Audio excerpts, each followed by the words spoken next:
টোটো বা ই রিক্সা চলাচলের ওপর বড় পদক্ষেপ নিল রাজ্য সরকার। এবার থেকে জাতীয় ও রাজ্য সড়কে চলাচলের ওপর জারি করা হলো নিষেধাজ্ঞা। এই সংক্রান্ত নির্দেশিকা জারি করা হলো পরিবহন দপ্তরের পক্ষ থেকে। জাতীয় সড়কে দুর্ঘটনা এড়াতে এই নিষেধাজ্ঞা বলে সাফাই দপ্তরের। কেন্দ্রের নির্দেশিকা থাকলেও জাতীয় ও রাজ্য সড়কের ওপর টোটো চলাচল নিয়ন্ত্রণে কোনো ব্যবস্থা নেয়নি পূর্বতন মমতা বন্দ্যোপাধ্যায়ের সরকার। রাজ্যে পালা বদলের সরকার টোটো চলাচলের ওপর বড় পদক্ষেপ নিল। এই সংক্রান্ত রাজ্য পরিবহন দপ্তর থেকে জারি করা হয়েছে একটি নির্দেশিকা। এবার থেকে জাতীয় ও রাজ্য সড়কে টোটো চলাচলের ওপর নিষেধাজ্ঞা জারির সিদ্ধান্তের কথা বলা হয়েছে। কী কারণে এই নির্দেশিকা তা স্পষ্ট করেছেন পরিবহন মন্ত্রী অর্জুন সিং। বিশেষ জোর আমরা দিচ্ছি এবার কি টোটো আমরা হাই রোড উপরে বা হাই স্পিড গাড়ি যেখানে চলে যাতে টোটো না চলে।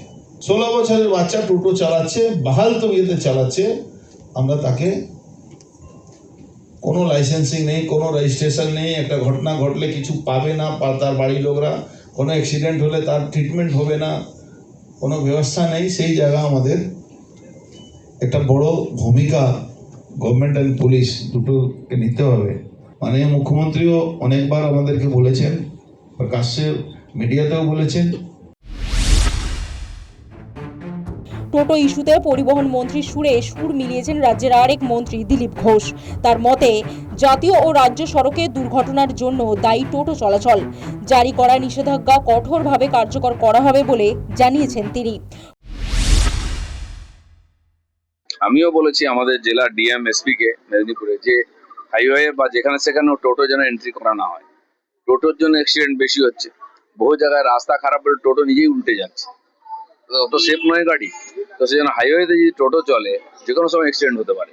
বহু জায়গায় এটা করছে ওনারা, এটা বেআইনি, এটা হওয়া উচিত নয়। টোটো সাইকেল যদি সবাই চালাতে আরম্ভ করে হাইওয়েতে তাহলে তো গাড়ি চলতে পারবে না। পরিবহন দপ্তরের নির্দেশিকায় বিপাকে টোটো চালকেরা। সিদ্ধান্ত বিবেচনার জন্য রাজ্য সরকারের কাছে আবেদন জানিয়েছেন তারা। News time.